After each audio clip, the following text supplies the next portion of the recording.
What is going on, people? We are Tottenham TV here. Spurs have beaten Doncaster 3-0 to sail through to the fourth round of the Carabao Cup. We await the draw for the fourth round, which we'll bring to you live on this stream. Arsenal currently 5 minutes to go. They've just actually taken a 2-0 lead. Yep. So they're going to be in the next round of the Cup, and we'll wait to see what the draw brings in that round. But this is a reaction to Spurs' 3-0 win against Doncaster. Here with Brian Daigle in the studio, in the flesh, and this season anyway, he's got a great record now when it comes to being in the studio on watch-alongs. 100% record this season, starting with a 3-0 win.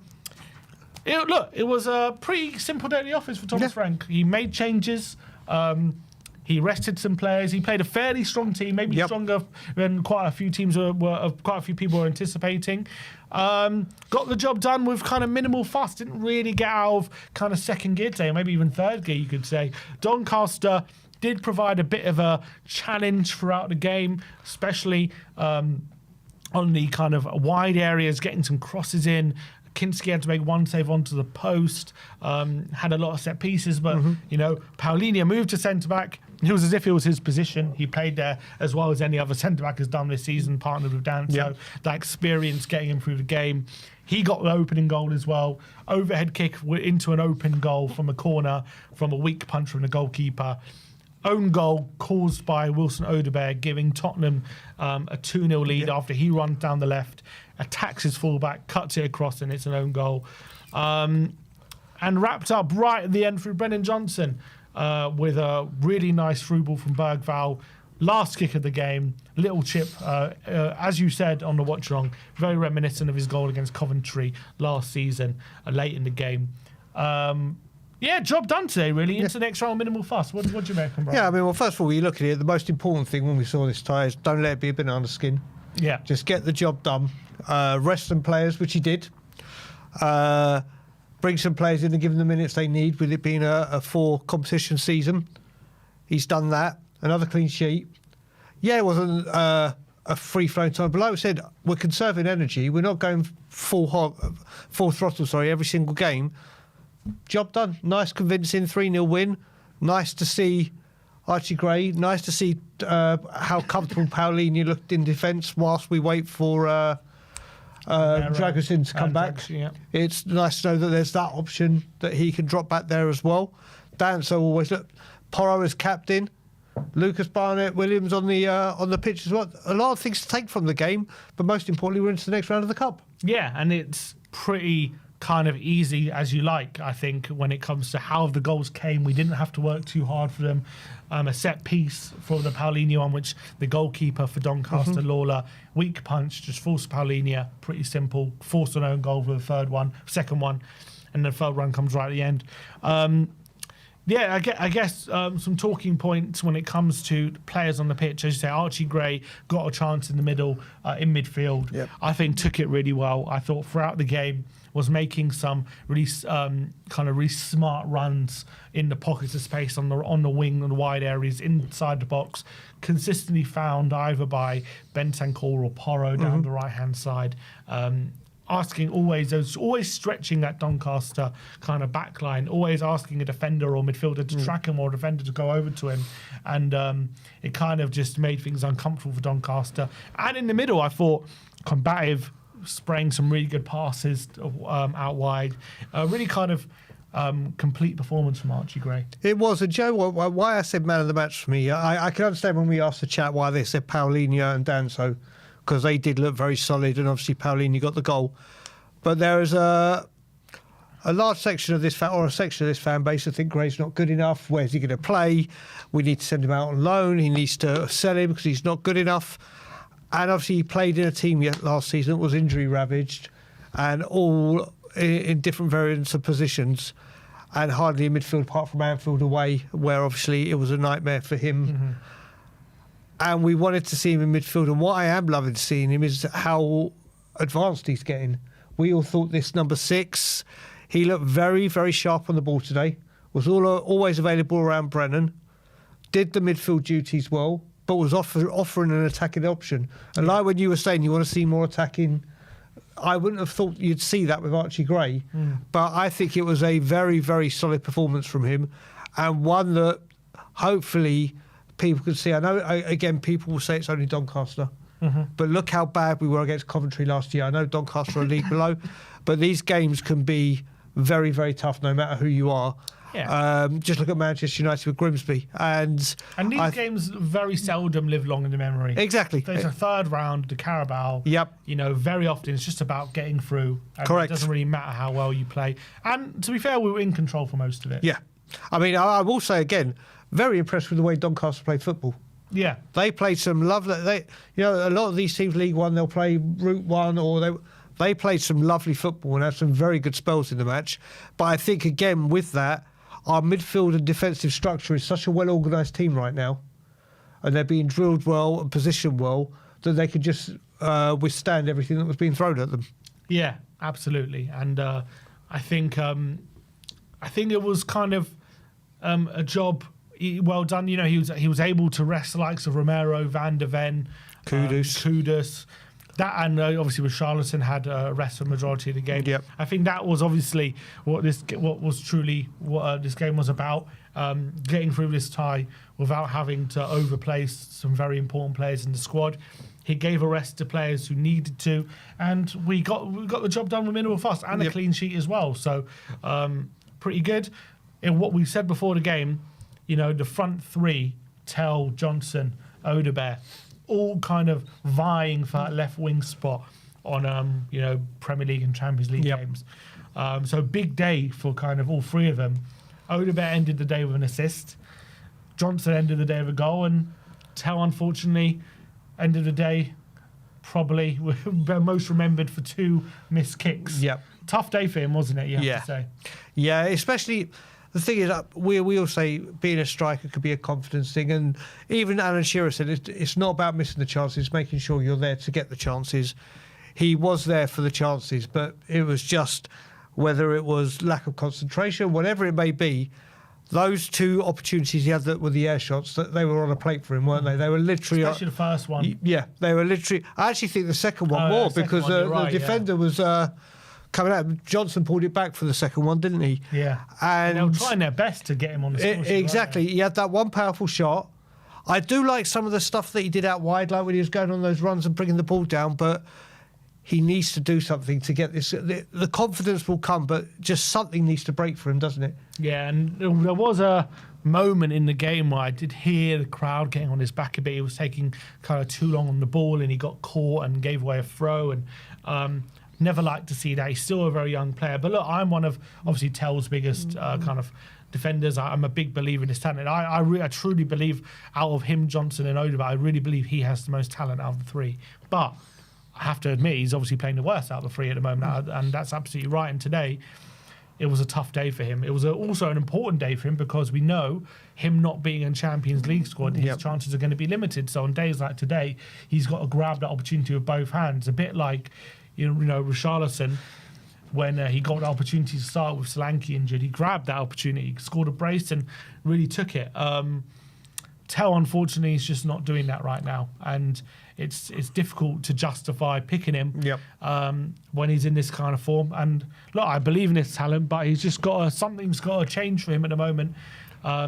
Maybe he's got to spend a bit more time out on the left. He's got to be used more there. He didn't seem comfortable up front. But it is Doncaster. You expect to see a lot more from him today. Odebear caused problems down the left and got an assist, although was sloppy a bit in the second half. Johnson was a real threat down the right-hand side throughout the game, I have to say, and was providing really good cutbacks, good crosses, and obviously ended up with the goal as well. So when it comes to who's kind of earning that spot, it's tough to really justify its Tell at the moment, and the other 2 are ahead of him in the pecking order right now. Yeah, do you know what? Out of the 3, I have to say that Odebear's number 1. And the only reason I say that as well, because you can see the difference of Johnson in the right than you do to the left. In the left, it's literally been at the far post for a goal. That's it. There's been no build-up play or whatever. And I think I know why is because he's very much a guy who likes to run in a straight line. Yep. You see Odobert, he's very flexible. He can weave in and out of challenges. Whereas Johnson, when he runs, he's running straight. Yep. So when he's on the left and he's running straight down the line, he has to be on his left foot. And he's just not as comfortable on his left foot as he on his right foot. Although his left foot when he's finishing isn't bad. When he runs down the line on his right foot and he gets that cut back on his right, there he can really whip them and he can really pick a player out and he's very, very comfortable. And he's doing it on the left, nowhere near as comfortable. A lot of the time it goes out of play. A lot of the time it's a weak pass. So I think he needs to be on that right-hand side for me. I just don't think he's as comfortable on the left, I feel, when he's running down the line. And that's a big, big difference. And as well, he doesn't seem to be that guy who's going to take the ball, cut inside and shoot and like get a beautiful finish into the far corner. It's only going to be kind of arriving late in the box. That's kind of how he does it, or kind of going through one-on-one like he was today. That's when he's really clinical. So I think today, anyway, I know it's against Doncaster, but in terms of level of performance, much better from Brennan today than we've seen in other games, albeit he did score against Burnley and he did score against City in the Premier League. Danso and Paulinho, an unlikely centre-back partnership. They did quite well, didn't they? Well, do you know what? If you and I, or all Spurs fans, could have had a choice of what Frank's going to pick as his starting centre-backs, I don't think we would have said Danso, obviously, but with Paulinho, and obviously when the line-up came out, everyone thought it was going to be Gray at the back and Paulinho in midfield. Paulinho was so assured in defence, wasn't he? And as for Kevin Danso, I love this guy. I honestly... Long throw king. He's a long throw king, but he's like an old school defender that just defends. I'm so happy we have Kevin Danso. I think he's an extremely good defender. Obviously, he's got two other defenders that are in front of him. Tough to, and all the times I keep saying I want a back three, Is Frank going back three? Maybe it's just because I want to get Kevin Danso in because I love him as a player. Kinski as well. Shout out to him because didn't have much to do, but what he did extremely well. Made a brilliant save from Bailey, who did a cameo-esque volley in the first half, and Kinski had to tip it onto the post with a brilliant one-handed save. That was obviously the main thing he had to do throughout the game. Other than that, came to claim a couple of crosses, and that's pretty much all he had to do. And obviously nice to see Luca Williams-Barnett come onto the pitch for the last kind of 5 minutes and get a little run out. Obviously tearing up in the under-21s at the moment. And a nice little cameo. Didn't do too much, but a little bright cameo from him. It was. Well, if the third goal that was ruled out for offside had stuck, he was heavily involved in it, in releasing Destiny out wide. So he came on, wanted to get the ball. Like you said, when he first came on, got straight into his defensive duties and went in and dealt with that. Got the ball, had a couple of nice touches, and it was a very proud moment for him and his family. And us Spurs fans now have seen the guy on the pitch, which is obviously refreshing to see. And it's always good to see one of our own come through. So hopefully we will see more of him in this competition if we get a good draw. Yeah, so the draw, we'll give you to it very soon. It will be on this stream. I think it's going to be in about 10 minutes' time. I predict maybe 15, so we'll give you it to live. Looking at the draw, so the results today, Man City 1-2-0, Newcastle 4-1, Arsenal 2-0 as well. The other teams through Wrexham, Wolves, Wickham, Liverpool, Chelsea, Fulham, Cardiff, Brighton, Swansea, yesterday as well. I can't remember who else went through last week. Who are you looking for in the draw? Who do you want? You want a home tie. Nice, easy home tie. You just sail through to the fifth round, or get a difficult team out of the way first. I don't know, because it depends when this draw is now, because it's going to be all within Champions League and everything games. And after the October international break, we got another stacked fixture list. 10-20, there you go, 10-20. We have another fixture list pile up. So I just want a home draw against the filth. Apparently Betis with a late equaliser at home to Forest. But yeah, look, that was the match reaction to Spurs beating Doncaster at 3-0. Pretty easy game in the end. Not a game that was anything too exciting, but got a game that just got the job done. We got all 3 points. We got 3 points. We got all 3 goals. We got the win. We're into the next round. And the draw will be coming in about 20 minutes' time. Do you know what? I'll just say one thing as well. With Thomas Frank. Remember when he was coming in and people were looking at his history and going, he gets off to slow starts? Mm-hmm. Well, he's come here. What is it now? 7 games, 4 wins. Sorry, 5 wins, 1 draw, 1 defeat. And 5 clean sheets. Yeah, 7 games, 5 wins, and 5 clean sheets, yeah. I mean, that's not... He needs a lot of credit to what he's come in and done for... Obviously, he's apparently notoriously get off to slow starts. What he's come in and done, that winning feeling and that winning mentality, or that not losing mentality, is a great thing to have, isn't it? Yeah, for sure. And it's a habit as well. It breeds confidence in the team. The team trust each other a lot. They trust Frank's tactics, and that goes a long way to kind of building a lot of togetherness with the team and all that kind of stuff. And I think it's a really healthy start, and the fact the results are really strong as well. The results are strong without having played exceptionally well. Yep. I'm not saying we played badly, we haven't, but you can see we're not firing on all cylinders yet. And we haven't really gotten going. And so to get these kind of results while that's going on is fantastic. Yep. Got to win in the Champions League, got to win in the Carabao, still in all the competitions. So what, third in the league, second in the league? Something like that, yeah. Third in the league at the moment. I mean, everything's going great. Everything's going great at the moment. It is. I mean, his coaching staff and him. But like I said, new manager coming in, it's a great way to come. Like you said, the most important thing, you can always win games when you're playing brilliant, can't you? It's winning games or not losing when you're not playing well. And that is a quality that Spurs have lacked for years. And I do mean years. And we're talking years and years, and managers and managers and managers, where playing ugly and making sure you can see the game through. Like even in the Champions League game, from 4 minutes in, and saying, right, we're going to not shut up shop, it was a poor game, but not let them in, is a great thing to be able to build them. Yeah, absolutely. And also right now, we have quite a nice run of fixtures between now and the next international break. We got Wolves on Saturday, Bodo away on Tuesday, Leeds away.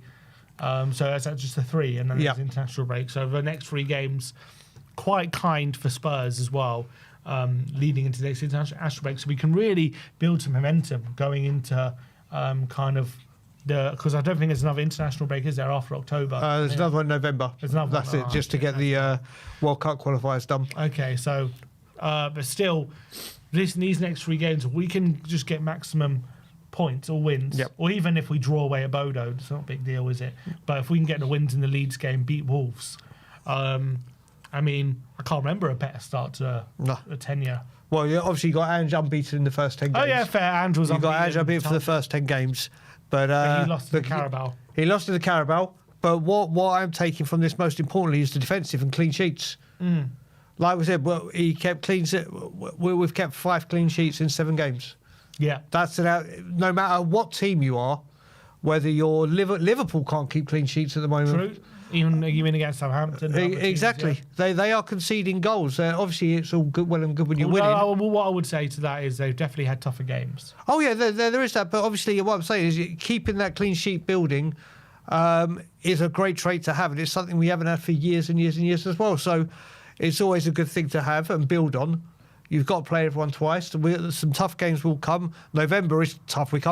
First game back is Chelsea. First game in November is Chelsea. Yep. Which historically, then we've got a North London derby in November. So November is the month where we've got tough fixtures. I think we've got Liverpool as well, haven't we? Yep. Or is that December? November. Let's see. We've got November. I mean, I know we've got October to go through, but you've got United. I don't know if you can count that as hard. PSG in November. Arsenal away, and then Liverpool's in December. Okay. But yeah, quite a tough November. We got Everton away, Chelsea at home, Copenhagen, United at home, Arsenal away, PSG away, and Fulham at home. So no real easy games there. No. But to be fair, we've shown already going away to City, going to PSG in the Cup, those difficult games, we can handle them. Not saying we're going to win all of them. Even Brighton at 2-0 down. Brighton at 2-0 down, we're able to come back and get the result. Yeah. So we're already showing capabilities of being able to deal with those big games. So they don't really scare me too much. People asking when the draw is. It's about 18 minutes time. 20 past 10 is the draw. So stay where you are. We're going to give it to you live here. So don't go anywhere. The draw will be live on this stream when it happens, as soon as it happens. But it will be 10:20. In terms of time, we didn't mention Xavi Simons as well. No. Quiet game. But the stats read 7 chances created. Okay. And played in the 10 again today. Did earn a lot of fouls. He was kind of bright in some situations, but I felt he did drift out the game for large parts. I get home to Doncaster. Do you expect a bit more from him, or are you thinking he's still kind of slowly coming into the team? I think it's more of the latter. I think what we saw when he came against Brighton, it was just pure attack, get on the ball, and his movement, his creativity, his running with the ball. I think today you saw some lovely passing and tricks and flicks, but he's also coming a lot deeper, as we said in the first half. He was coming into the pockets, so he was doing his work from a deeper position. So I think we will see more of him in the advanced position on Sunday, hopefully, Saturday, and in his Spurs future. But I think it was an overall okay performance from him. Mm-hmm. But in the first half, he was a lot brighter than he was in the second half. Super chat from Brian Kim. Big up Brian Kim, the soul of soul. He says, big up to my number one Brian. You've got a fight on your hands. The number one Brian. What can I say? You've got the crown. I've got the crown. Oh, thank God. But Brian Kim is in my heart as always. I love Brian Kim. Big up to you, Brian. Ben Thoban says, Brian Daigle is one of the best. Always positive. Come on, you Spurs. Always positive. I am now. I am super duper positive. King Oasis as well with super chat. Big up to him. No comment. Top man. Someone says player ratings. We can do that soon. We're also we'll bring fans on, but I don't know when that's going to be after the draw, I think. We'll bring fans on. Ned Namentos says, watching from New Zealand, love the game. Come on, you Spurs, keep up the content, lads. Big up to you. Big up to you, Ned. Big up New Zealand. Big up from New Zealand. Big up to everyone at the moment. So, Sim Bergval had a nice assist, says We Are Spurs TV. Absolutely correct. Brilliant. It was a nice through ball. And he beautifully waited for Brennan to run onto, and lovely finish. That's what Brennan does. And could have had a goal if it had been that. And could have had a goal if Brennan wasn't offside as well. Also, absolutely right. Keep sending in your super chats. We'll read them out. Luke says, I've been on the Luca Williams-Barnett train for 2 years now. Top talent. Yeah, and I think even though he was 16, he is 16, sorry, you saw, I'm not saying he's ready for this level, but you saw some bright moments from him already in that little cameo, didn't you? Yeah, kind of physically still not ready yet, I feel. No, but there's some players that are so good that they can work on their physicality and they can get past on their talent. He came on. It was a nice time for him to come on, wasn't it? 2-0. The game was done by the time he came on. Looked to get involved. And Joe, like you said, which I didn't hear, with the crowd being a bit disgruntled or a bit on tails back for whatever, what a way to pump them back up by bringing one of your own on. Mm-hmm. And he's got a he is a player that's got a very, very bright future ahead. Very bright.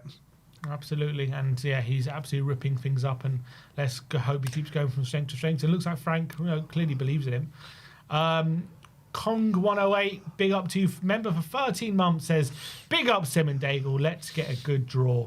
I hope so. It's better than a bad draw. Okay? Yeah. A good draw is always better than a bad draw. It is. I mean, would you say a home draw? Yeah, you know what? I'm comfortable. Is a home draw and I back us against anyone. Yeah, that's it. Truth, you know That's what I mean? I'm not scared of anyone if we get a home draw. Michael Hellman says, Big up, Mike. Thomas Frank is such a special gem, honest about the strength of his tactics and clear communicator. We are winning something with this year. Mike is a top man, and we speak often about Thomas Frank on Tottenham Tour when he's on the late night Lily Whites in the chat and everything. He, like we said at the beginning, I think this manager, I said it when we got him, we are very, very, very lucky to have him and his coaching staff, his entire coaching staff that have come in. Mm-hmm. You can see what they can implement. And you can see what he was doing at Brentford, but he just obviously didn't have the financial backing. He didn't have the pull of a club like Tottenham Hotspur. I honestly think, and I've said this before, but this will probably set the comments off. I think if he can stay here because let's say he's our manager for a very long period of time, I think he could go down as one of our successful. Obviously, you can never beat Bill Nick and what he did, but I think he'll be one of our most successful managers ever. You see him this season winning a trophy. Like I said to you earlier, I don't know if it's just. I don't want to. I'd love him to.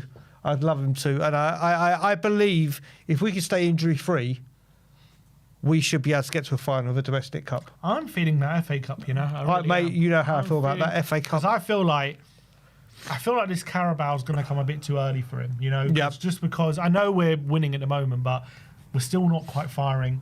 We might come unstuck. Let's say we get a away draw or something in Anfield or whatever. Even a tough team, we away to Everton or something. Well, you said Wolves knocked them out. Oh yeah, true.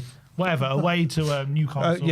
So whatever, and we get a tough draw. We're not quite there yet to kind of do it. And we get knocked out early. I feel like once the FA Cup comes around, I reckon likelihood by March we're probably going to be out the Champions League. You never know, but I'm just saying law of averages where we are. There's a good chance come to quarterfinals we might be out, and then, but then we'll still be in the FA Cup, and then I think come second half of the season we might be firing. You know what I mean? And then if we only have the FA Cup to think about, I think there's a good chance we can go all the way in that one. Really do. I want the FA Cup, so I say it to you every year, don't I? That cup means so much to Tottenham Hotspur, but it means so much to. I remember growing up as a kid when it was like the be all and end all. And like, if you had said to any Spurs fan in 1991 or any football fan that Tottenham will never be in a final up until let's hope 2026, every football fan would have said, "What are you talking about?" Mm-hmm. Tottenham it's not been in the final, have we? Yeah. No, it's insane. I really want that cup. I really want that cup. We don't know what Frank's like in these big, like cup final, cup semi-final, these big moments, and we just don't know. You know, Poch historically in those moments just couldn't, for one reason or other, get the job done. And even though he's a good manager, great manager, when it came to those big moments, he couldn't. And when it did, he did. He got the job done. So it's going to be interesting to see what happens if and when we do get to those moments under Frank, how he kind of copes those situations, because he's just never had that in his whole career, really. Yeah, no, you're right. I mean, if we remember, Pochettino got to a final of the Carabao Cup in his first season, didn't he? He did. When we lost to Chelsea. So we can see he got to 2 FA Cup semis, didn't he? Yep, to Chelsea and United, and obviously the Champions League final, and it always fell short. Like you said, Ange got it over the line in the Europa League, not domestically in the Cups, but he got it over the line. That's the most important thing for the Europa League. And like you said, Frank hasn't had that opportunity. And do you know what? A man like Thomas Frank was going to get snapped up by a big club. Mm-hmm. If we hadn't taken it, let's say Newcastle got rid of Eddie Howe or Chelsea got... I reckon right now Villa would be probably sniffing around him now with the situation. He's a top manager, and he just needed that chance, and he's got it. And I honestly think he is going to go from strength to strength in his managerial capabilities, and Tottenham Hotspur will go from strength to strength from now. Yeah, I think it's going to be... Do you think, like, he sees Tottenham as, like, the pinnacle? Or do you think, like, he's thinking... I guess not now, because right now, obviously, I'm sure he's 100% focused on, like, Spurs. This is the job for him. But, like, is there a step up from Tottenham for him, do you think? Or do you think this is the highest he goes? Are you trying to say if a big club comes in for him in a few years down the line, let's say Liverpool get rid of Slot, and they looked at Yeah, him? do you reckon they could if he does well at Tottenham? Probably. Well, hopefully we don't need to go down that road. But I can honestly see as well, Frank seems to be loving London life, and that stays for his time in Brentford as well. Like what I hope we build this relationship, and I'm talking about the Spurs supporters here, that we have with Pochettino. 'Cause remember, Pochettino started off bad, didn't he? And then obviously in the second half of the first season, everything took off. yeah. I honestly think not just him, but his coaching staff are seriously the real deal, and they can bring great success to Tottenham Hotspur. And if the fans can get that connection with Poch, like we have with Poch with him, and everything goes humming in, we're all going down the same highway together, singing the same tune, I think magical things could happen at this football club with this man. Yeah, So I think he would commit. I think he's the kind of guy. I mean, you don't stay like loyal to Brentford for that many years if you're not like. I'm sure he's had opportunities to leave Brentford. Yeah, yes. Before no, where Manchester United went for him before. United went for him. I think Chelsea went for him at one point. Yeah, it was to Chelsea as well. I think I'm trying to remember. Wasn't there like a summer he was really close to going somewhere? Everton. Was it Everton wanted him at one point before. I can't remember if it was before Lampard but Everton really wanted him at one point. And so he stayed for a long time. Yeah, he's very committed, which is a massive trait to have as well. So I feel like even if like big clubs come in from America, he could be loyal to Tottenham. Has he grown on you a lot since he's been? I've always liked him. No, I know you have, but remember how we were obviously when you and Ben were doing the shows when he was coming, the late night ones. Obviously, I was on cloud 9. Yeah. Ben was cloud 8 or cloud 7. You were a few clouds below. No, I'm delighted with him. I really like him. Joe, I'd love to do a show one day with fans coming on their analysis of Thomas Frank. Not just the people like me that are going to wax lyrical about him, but the fans that weren't fully on board with him or didn't know if he could only do it at Brentford or whatever. Let's see how they feel now. I think he's doing a phenomenal job. Like the way he's got us defending, the way he's improved little details like set pieces. I think the football in terms of real dominating teams and creating good quality chances, a lot of them and stuff like that, that's going to come. I think at the moment that's still work in progress, but you have to say it is a work in progress. But I think it is starting to come. I think you saw that elements against Brighton. And you saw even elements today. We changed the team like we did, and we were able to just easily. I know it's only Doncaster. We breezed past him, kept a clean sheet, easy win. What he's doing is he's raising the floor of the team. Correct. Whereas under Ange, when we were good, we were one of the best in the league. Yep. But when we were bad, we were one of the worst. Yeah. It was very bad. Whereas right now, it's like when we're good, we're like good, decent. We're like a top 4 team when we're good. But when we're bad, we're like a mid-table team or something. We're not as bad as like the worst. Yeah. So the floor is being raised. Like when we're having a bad day, we're not getting beat 3-0 or whatever like last season. When we're having a bad day this season, it's like 1-0 against Bournemouth or even a 1-0 win when we're having a bad day. But when we're having a good day, we're pretty good still. We haven't. I know even performances in Man City and PSG were great. Don't get me wrong, and I like what I saw, but we haven't seen Frank ball unlocked yet. You know what I mean? We still haven't seen it at its pinnacle. But it's so early on. It's very early. You know what I mean? We're in September, so I'm not expecting to see it now. I'm just saying we haven't seen it yet. So I'm still kind of in anticipation for like what it's going to look like when we're fully firing. No, I can see where you're coming from with this, and you look at it as well. Like we said, the defensive or the structure of the team, you can see is there. He's now favouring the 4-3-3 opposed to 4-2-3-1. Hasn't been able to play his first choice. I still think he hasn't been able to play his first choice since the window closed with the addition of Mawani and obviously Simmons late on. I don't think he's played his best 11. What I loved about the Brighton game was not only the second half performance and how creative we were, but how we never gave up from 2-0 down. Season before, that would have been a 2-0 defeat or maybe a 2-1 or definitely not pulling it back. The defence is tight. Obviously, I think he's got the defensive thing sorted for what he wants, and they're well drilled. when we can get that all firing together, like you said, and like you said, it's very early, then I think it's going to be a thing of beauty. Yeah, absolutely. And I'm really looking forward to seeing it in full flight. And I think that's just a work in progress at the moment, but he's working on it. And I think that's why he was so excited against Brighton. Yeah. You could see it in his press conference. Like, he was really excited with things starting to click, I think. Yep. And that is 100% how I feel. All right, we are 3 minutes away from the draw. So I believe it's not going to be too long now before the draw is here. I think there was another super chat. Did I miss? Daigle in the building, says Charlie Vale. Big up, Charlie. Spurs. Big up, Charlie. Coys and Kin Spurs chat says Luca almost assisted Lucas.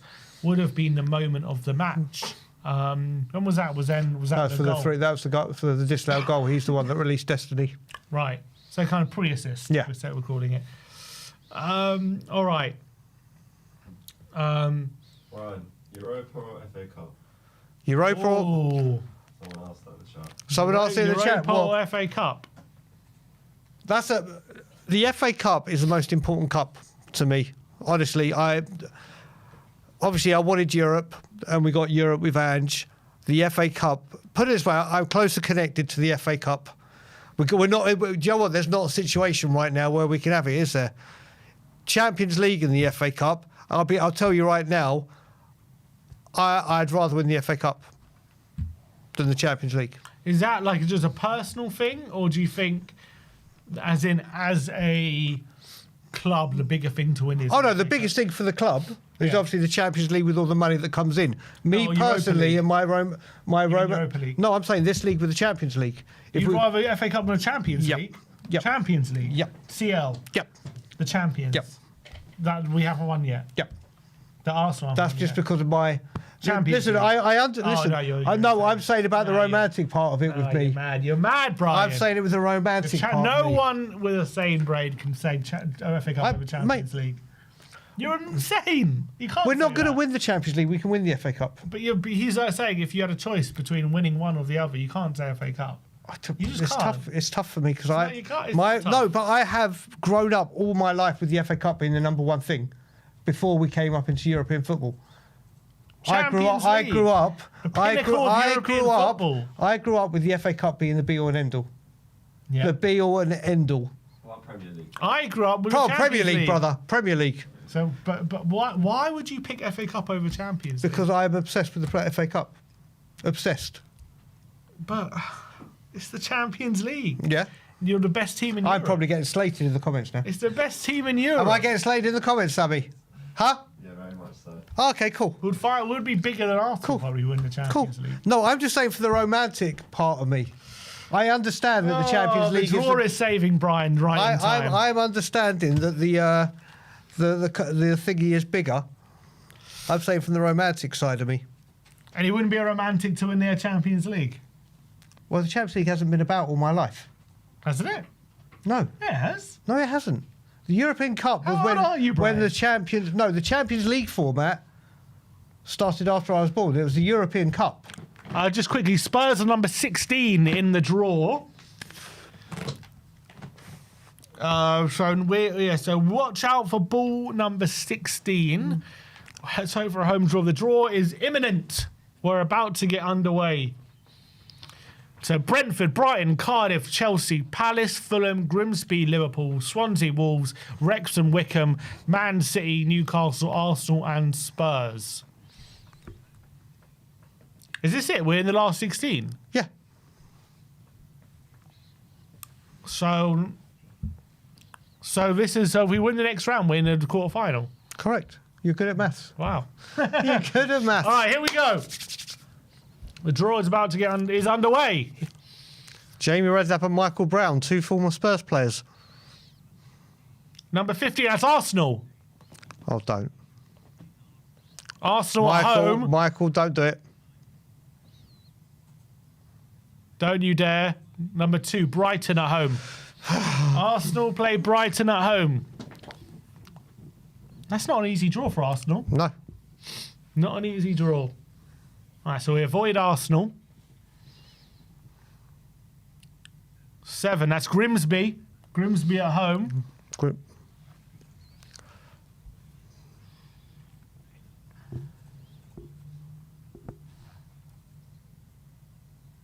Number 1, Brentford. Grimsby at home to Brentford. So Arsenal play Brighton and Grimsby play Brentford. Number 9, Swansea.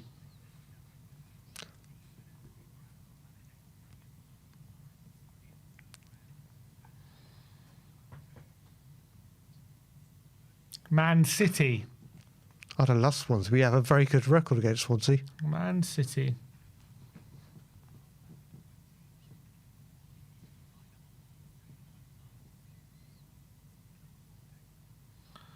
Oh.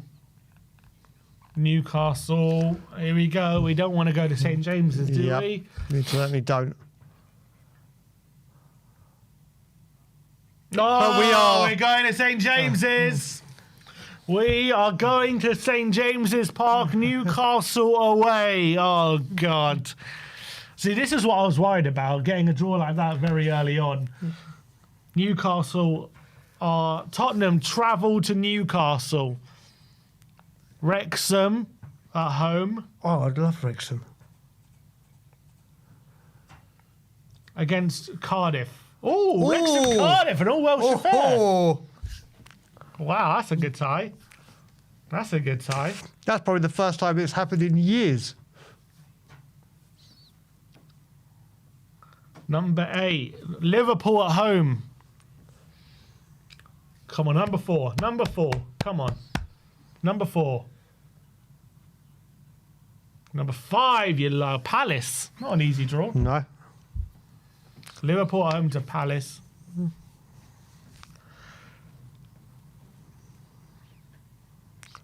So there's a few Premier League ties. Wolves.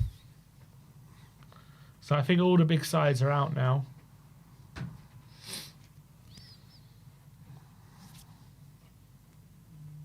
Number 4, Chelsea. Wolves at home Oh. to Chelsea. Wolves at home to Chelsea. People are not happy, I don't think, with the Newcastle away.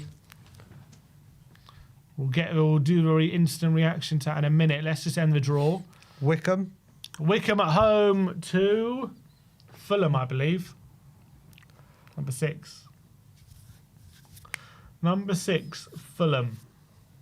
So the full draw. Arsenal play Brighton. Swansea play Man City. Newcastle play Spurs. Wrexham Cardiff. Liverpool Palace. Wolves Chelsea. Wickham Fulham. Oh, it's a lot of tasty draws there. A lot of tasty There's draws. 4 all But, Premier. Brian, Newcastle away in the 4th round of the Carabao. What is your instant reaction to that? It's a tough draw. It really is. I know Newcastle have lost Isaac. Yep. This summer's been a difficult start to the season. I think they've only won 1 game, haven't they, this season? Had obviously the long Isaac saga, but it is still Newcastle at St James's Yep. Park. It's not going to be an easy game. I don't know when the game is going to be played. It says, it's in October. So fixtures are played week of October the 27th. Oh, great. I fly back on that day, so let's hope. No, the 28th. So October's, we're in between Everton away and Chelsea at home. So that is not an easy time to play Newcastle away in that midweek there. So we're going to have to somehow, I mean, we're going to have to play, Everton away is a tough game. Yep. Chelsea at home is obviously a massive game. Sandwiched in between those two is Newcastle at St James's Park. Long trip up there as well. We're not going to be able to afford to rest players like we did today. No. If we're going to get through, that is. So, I mean, what's your reaction to the draw? Well, first of all, we are due a result at Newcastle, aren't we? After some horror shows there recently, starting with the Conte, or was it Conte still or Stellini 6-1? Conte, wasn't it? Conte was it always Stellini at 6? No, Stellini, and Stellini got the sack, and then Mason took over. then the 4-1, I think, and then we just need to go to Newcastle and get a result. But of all the away grounds, I wouldn't have wanted to go to, apart from Anfield, it would have been Newcastle for a late night game under the lights. The Geordie faithful in full voice as they always are, and just a simple travel that we've got. And like you said, we've got Everton. So straight after Everton, it's the game between Everton away and Chelsea home. Yeah. Okay, so the fixtures come thick and fast now, and if you're going to win it, you got to play the big ones. And we've just the current champions. Now the holders. We are playing the holders, Newcastle United. It's going to be a very, very tough game. Always a tough game at St James's Park, especially a cup fixture as well. The crowd are going to be up for it. Getting Tottenham to that stadium, there's going to be a big atmosphere at the St James's Park Stadium, like there always is. We saw earlier in the season when they played Liverpool. I know they lost, but that wasn't for me evidence of what St James's Park, how it can just become a special place and how it can elevate the Newcastle players. They played a majority of that game with 10 men, and yet came back from 2-0 down. Should have really gotten a point. So unlucky in the last minute to concede. That just goes to show how just weird things happen at St James's Park. It can just elevate the team. The crowd, once they get up for it and once they get behind the team, they become a different force, and it's like they're a different team all of a sudden. And also, in a month's time, will Voltmaida be more settled? Vissel will be back from injury. They're going to have a lot more of these players available. Gordon's obviously he's suspended at the moment, but he's going to be back in the very near future. It is exactly the kind of draw I was worried about when we were literally speaking before the draw was made. When I was saying, I reckon FA Cup we got a chance, but I'm not sure about Carabao, because if we get this type of draw this early on in his tenure, I'm worried we're not going to make it through. And we have now got this draw. We'll have to see. Maybe we can spring a surprise. Do you think Newcastle are favourites? Right now, I'd probably say no, because of how Newcastle started the season. If we're talking about, forget the fans and the stadium, right now I'd probably say no. I'd probably say we are. But obviously we've got, 4 weeks until that game. A lot can change.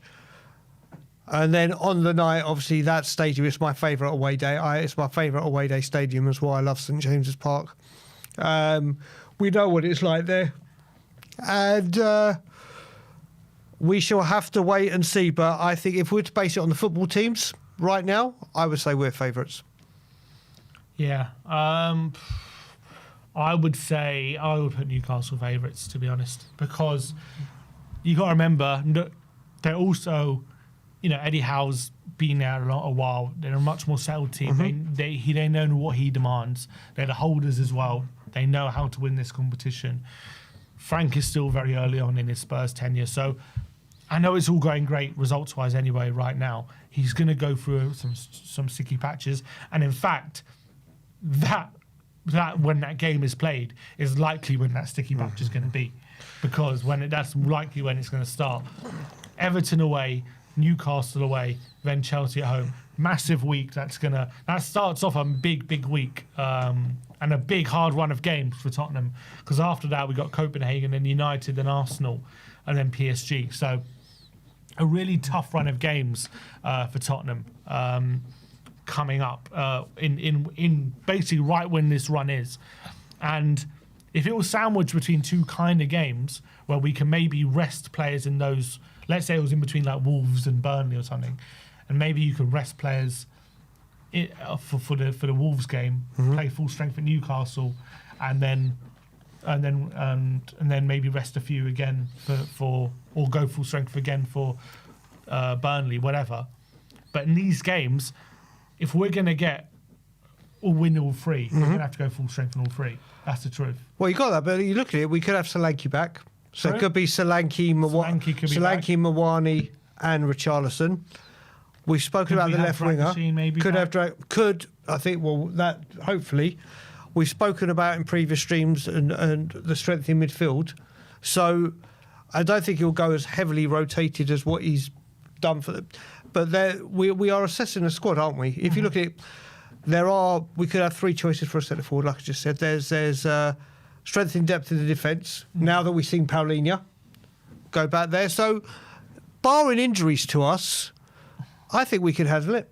Whether we can get the results in all 3, that's my point. I think we're going to need, for me, I think in all 3 of those games, we're going to need our best 11 to win, if we're going to win all 3. And we might not win all 3. Maybe he just takes a risk in the Carabao and says, look, I'm going to throw in Gray, I'm going to throw in Danso, I'm going to throw in some of the other players who need an opportunity. Kinski, I'm going to throw these players in, and they are good players, and maybe we can get a result with them. I just feel like Newcastle probably, because they're not, I know they're also in Champions League, aren't they? Yeah. I feel that they're probably going to go full strength. And we're going to have to match that, I feel, if we're going to get through. And are we going to go full strength in all 3 of those games? Is he going to have to rotate somewhere? It's going to be interesting. Obviously, nothing to worry about right now. We'll have to cross that bridge when we come to it in terms of what the state of the squad is. Come then, we'll have to see. Maybe we have injuries back then, or we have more injuries that we anticipate going into those games. But Newcastle away is always a game that you can never really go into it thinking we're going to win this. There's always a game where everyone goes away to Newcastle fearing the worst. Yeah, it is a very, very tough place to go. What I will say to what he says, well, he could rotate. Like I said, when you said throw a Danso in, throw a Gray in, I think Kevin Danso deserves more opportunity. I think he's honestly such a good defender. Obviously, I know the partnership of Mickey and Romero is the greatest one we've got at the moment, and they're superb together. But I think Kevin Danso is a superb defender. And if he was at other clubs, he would be getting more first-team minutes because he'd be a first-choicer. I think he's that good. Then Archie Gray, if he can carry on building on what he did today in the midfield, so they're throwing them in, and then you can stack the bench, can't you? Yeah. You can stack the bench and say, right, I've got no desire to play you whatsoever. The players that he does rotate, but should I need you, you're coming on. So they get a rest so they don't play all 3. So maybe there will be a more rotated squad or more relaxed squad than the prime choice first team 11 for those 2 Premier League games. If we can get through that tie, though, wow, what a confidence boost that give everyone.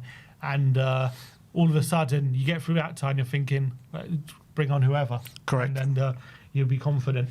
That is our reaction to the 4th round Carabao Cup draw against Newcastle at St James's Park. Massive draw. It's now your chance to have your say. The link is in the chat if you want to come on and give your reaction to obviously the 3-0 win against Doncaster and the draw against Newcastle. What are your thoughts? Just a quick comment on some quotes from Frank, who's been speaking in his press conference, talking about Matisse Tell. He said, I don't think he's had a bad run. If I'm honest, he played striker against West Ham, which I think he did quite well. Worked very hard for him to arrive in the right areas, which I think he did today.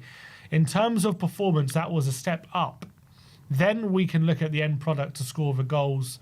The performance to arrive in the box I was very happy with. Just close with the first team. Just close to the first ball from Brennan, ready for the cutback.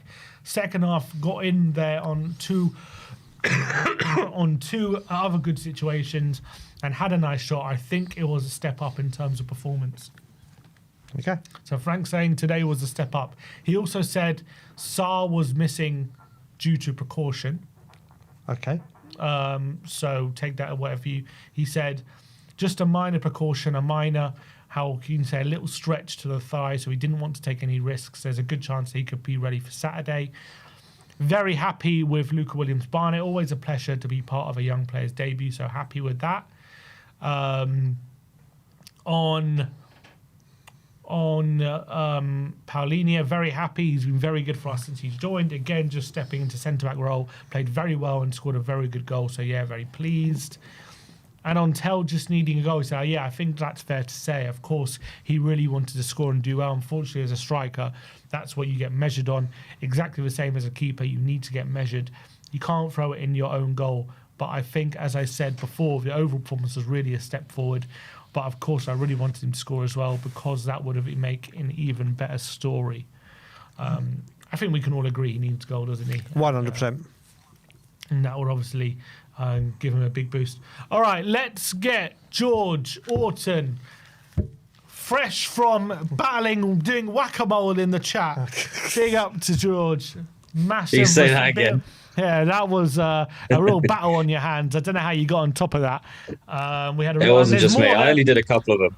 Oh, there's more now. There's more now in the chat. We've Big got up to you, George, brother. Brilliant moderating. And just like you didn't allow any spammers in the chat, we didn't allow any goals in the back of our net today. Another Look clean what you sheet. did there. Look what you did. 3-0 one hell of a against segue, that was. Doncaster. What do you make of the performance? I don't know. Across the board, that's probably the lowest I've given like the team as like individual ratings. I'm looking at it now. Like a lot of players were 6s, 5s, and 7s for a win. Like, but we won. It's one of those where it was like individual performances, apart from like Paulinho, Danso, and Archie Gray. They weren't really like standing out to me. Xavi was obviously he was having a really good go in the first half, but I think he sort of dropped off in the second half. But at the same time as saying that, I've never been more comfortable that we would get through the game and not lose it. Yeah, didn't we feel were, like yeah, we Spurs. were comfortable, weren't we? It wasn't like we ever feared Doncaster were ever going to come back in the game. Yeah, and I think we have to thank Mr. Daigle for a lot of this. With Levy out, we're unbeaten. So I mean, just goes to show he does know what he's on about. But I keep saying there's many people that did the stuff I did. He's gone. He's gone. Do you know what? It's good that we're going to come to a point where we don't even need to mention him anymore. It's I was like going to literally. say that's the last time I have to mention him. And It's like feels so literally. good.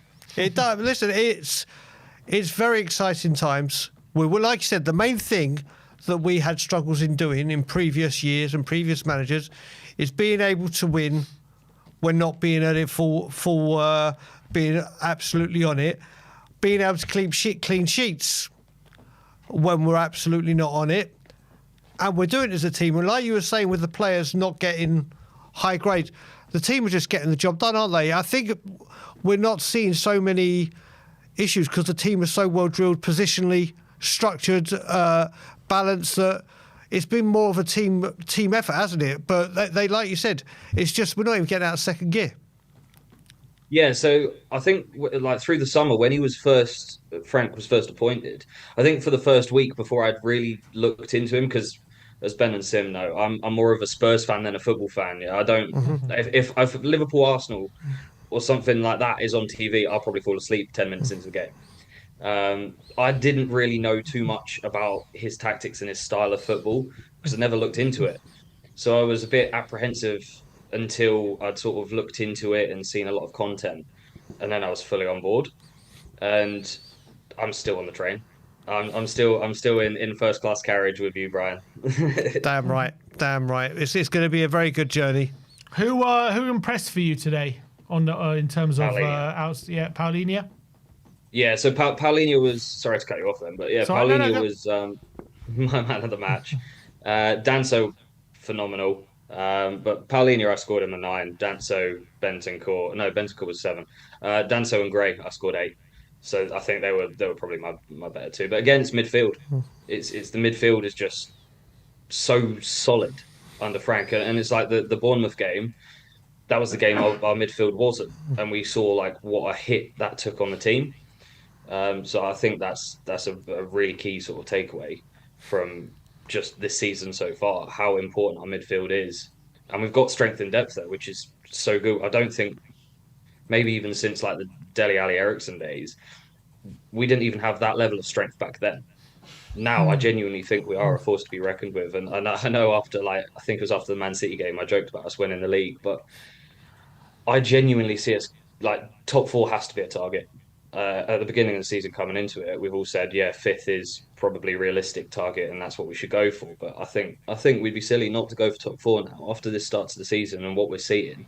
And he's notoriously slow for starting with his tactics. And if this is a slow start, as I said last time, I'll take it every day of the week. We got Newcastle away in the fourth round? What chance do you give us? It'll be hard. It'll be hard, but it's the last 16, right? Mm-hmm. You can't, like, even if we were against Wrexham or Grimsby, like, you can't take anything for granted. You've got to go out there expecting a hard game. And I think on one hand, I'm kind of glad we didn't get Grimsby, because I think Grimsby would have posed more of a threat to us than Newcastle. Newcastle, we play them twice a year, every year at least. We know what that's going to be like. And it's not like Frank's never played against them. So yeah, I'm not happy, but I'm not unhappy, if that makes sense. So you actually think we got a decent chance of going up there and getting through? Yeah. But again, after the start of this season and the tactics I'm seeing, I think we've got a decent chance against anyone. And anyone today who you didn't think played particularly well? Don't want to single anyone out, but unfortunately, one player does make it very easy when he misses 2 open goals like that. Yeah. You're not going to say his name. I will, but again, it's a difficult one, because I played as a striker in school, and I always want strikers to do well. When Soldado was at the club, I was like the last person to ever criticise him. And then who was the other one we got in after him that was arguably even worse? One of our worst. Janssen, that's it. I was like fully on board, because 9's my number as well, so I was like fully like backing him. I was the biggest glazer of Vincent Janssen ever. But so far, Tell's played in 3 games for longer than 20 minutes, and I've scored him a 5, and today a 4. So yeah, it was a Levy signing, I think. Now that's the last time I will say it. George, what I will say to you, apart obviously, he was on there today to score goals, and he had those 2 air kicks, and obviously the other shot. Yeah. What did you think of his play away from that? Like his hold-up play, his defensive work, his runs that created that free kick? Because those things I think he done well. But he is judged, obviously, what goes on at the other end, and those 2 opportunities is what will get spoken about. Sorry. Yeah, it's a good point, and I'm not judging him solely on them 2 air kicks, because it can happen. But for me, the big thing was like I didn't even really see him much. We saw Odebear a lot more, and I know that maybe not be his position, but Brian, mate, I'm really struggling to find anything positive to say about his performance today.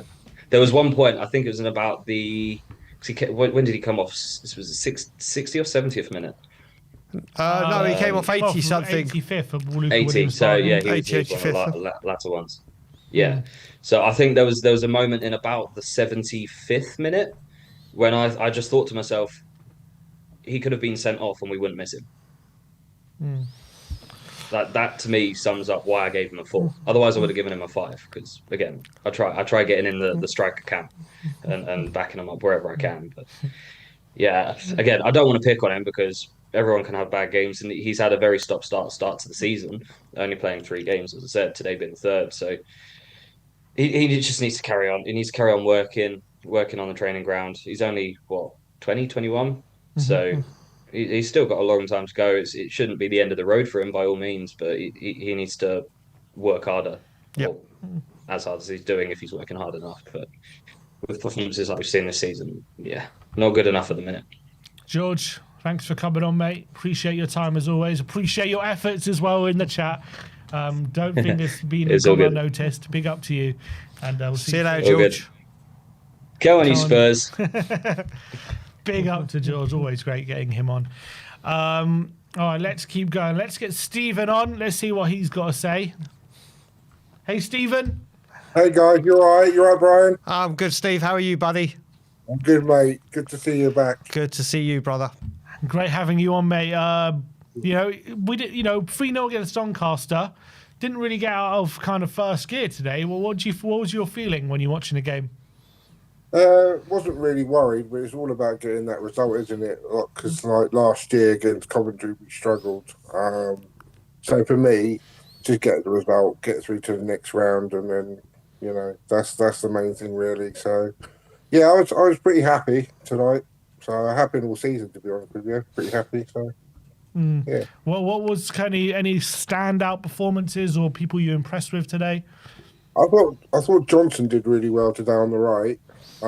Really struggled on the left this season, but on the right he was absolutely fantastic, getting crosses in and then doing what he normally does is getting that goal, running through the centre. So yeah, Johnson, yes, Polinia, Danso. I thought Kinski did well when he had to be called upon.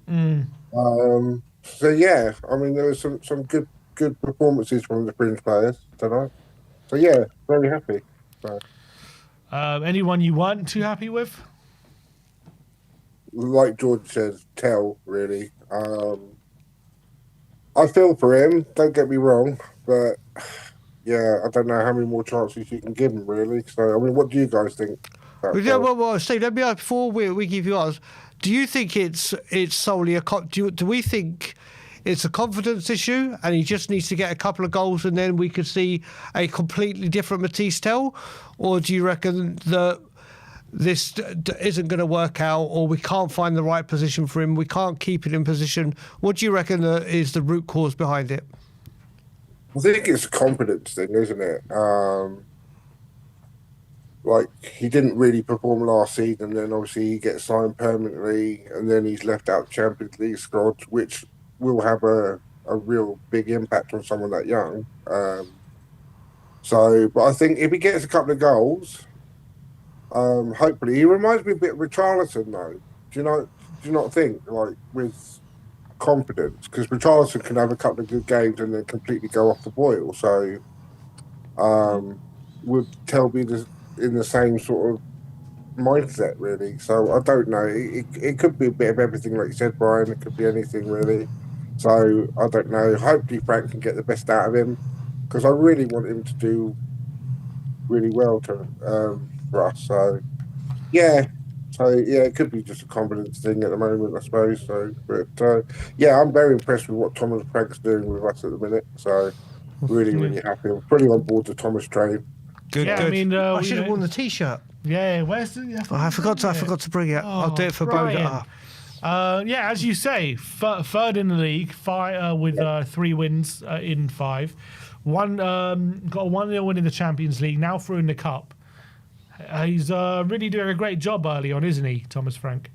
Yeah, absolutely fantastic. And the thing I like is you just don't know what his lineup's going to be, what his formation going to be. With Ange, it was pretty much the same every sort of week, wasn't it? Or 3 times a week. Well, you say that, Stephen. If he's losing games, people say, "Oh, he doesn't know his best team." If he's changing, Yeah, but this has been the thing. We've had it with as Postecoglou, you knew the formation. Antonio Conte, you knew the formation. Pochettino, you pretty much knew it was going to be a 4-2-3. We've had a lot of managers that have been very rigid. And this is obviously they've changed the style slightly. But I get what Steve's saying. We just, like I said earlier, true. he's playing the 4-3-3. He started 4-2-3-1. well. Exactly. Yeah, you can make a good point. You have to go back to the first game of the season against Burnley after the PSG game. Like, you struck in Bergbaum and Archie Gray, and everybody was like, "Well, why are you doing that?" They played a really good game that day, So you just don't know what lineup he's going to do, because you look online every time a lineup comes out. Why is he playing him? Why is he playing him? So it's nice to see, and he's rotating players, which is good. Even today with Paulinho and Gray in what position they're playing. Yeah. I mean, I thought Palini did really well next to Danso, but that's the first time they played together, isn't it? So, Yeah. And Gray, well, I know it's Doncaster. Oh no, they would have played PSG, Steve. They played the back 3. Danso played in the. So there's that. But first domestic and competitive game, yeah. Yeah, and like Archie Gray, he's not had many minutes, and he came into the shift today. So, and that would do him the world of good. See, players like Archie Gray, he had how many games last season? Over 30 games last season in defence, covering. So he's got the experience there. So I was really impressed with him. So yeah, do you know what? I'm fully on board. I'm not getting too carried away, guys, because after 10 games with Ange, and then look what happened. True. Steve, Newcastle away in the 4th round. What was your reaction to the draw? I was like, uh-oh. No, but you know what? This isn't, as like you said, this is not a Stellini Tottenham. This is not an Ange Tottenham. This is Thomas Frank Tottenham. So I think we can go up there with confidence and put in a shift and maybe nick it. So I know it's not going to be easy, but I think we could nick a result up there. You know, guys. Who's favourites? Who's favourites for the tie? I think we could be. We're favourites. Yeah, I would say 80% favourites. 80%. That's a hard Steven That's a is hard on confident. favourite. That's almost a dead cert. I'm putting my money on it. Where I'm gonna are you? put some money on Spurs game. I would say 60-40 Newcastle.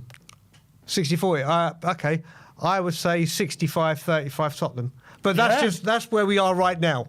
As we are right now, based on football and football alone. Yeah, right now, yes. I mean, like you say, 4 weeks is a long time in football. So Yeah. we've got to see how the next sort of run of results go in the Premier League. Obviously, we've got Champions League in there as well. And I'm more worried about the Leeds game, guys, to be honest with you, before the international break. Because we lost 8 games before an international break. That's the one I'm more... good point. Don't bring that up again. Against Wolves that have lost every Premier League team. Why have you Dr. done this? Tottenham, Dr. Why have you Tottenham. done this, Stephen? God. Why have you done this? Sorry. I'm just trying to put a bit of reality on it. We don't like reality on this channel, Stephen. No, I don't. No. Big up to you you, know mate. what? Go on. Yeah, I think I'll agree with Brian, though. FA Cup is one we should be going for as well. Oh, what? FA Cup over Champions League? Yeah, because I'm with Brian. Yes! No! Yes! No! Yes! See? Oh, God, not you as well. See? What is this? It's What my have you done to generation. my My chat, generation. guys? What have you done to my community? My community. Same generation as Brian, where I grew up knowing that the FA Cup was like the biggest thing to go for at the time. Okay, and we haven't won it since 1991. We are due. You know, so why can't we win the FA Cup after 30? Or is it 30 years? It'll be 30, it'll be 35 years if we win it this year. Yeah, and we haven't won 35, it bloody hell. 41. So Yeah, but Champions League is So the let me just try. Champions Let me League. just try and explain this to you for me and Stephen as well, and what I think I need to explain for the audience as well. I understand that the Champions League is a much bigger cup, and I understand the money that it brings, and I understand the glory of Europe and being that. I am saying from the schoolboy me, the FA Cup. We weren't regularly in the European Cup when it was called. Before the Champions League, where you had to win the league title to go in it. Yeah. The FA Cup, from when I was born, was the only thing Not having that, it. mate, that's how I feel. Don't get me wrong, I'd love to win the Champions League. I'm sure you would. I'd I'm sure we all absolutely would. fucking love to. Funnily enough, there's nothing more. We've never won it before. That doesn't. So That's the most important thing. The things you've never won. the Premier League. Okay, I'd say Premier League, of course, but Champions League. Arsenal never won a Champions League. Yeah, but that's the thing. I don't care what Arsenal have done. Okay, well, Arsenal will never win anything, guys. Don't worry about it. it's true. All right, Stephen, we've got to move on. A Well lot done, of people in the Stephen. chat. Big up Fight to the you, fight, mate. the fight, fight the good fight. Thanks for coming Yeah, on, but that FA Cup, the See FA you Cup later, show buddy. has done me. It's done me. You got to go. Big up to you, Stephen. Thanks for calling in, Yeah, mate. go on, take care now. I'm probably getting more heat in it now. Let's keep going. We have Jack in the background.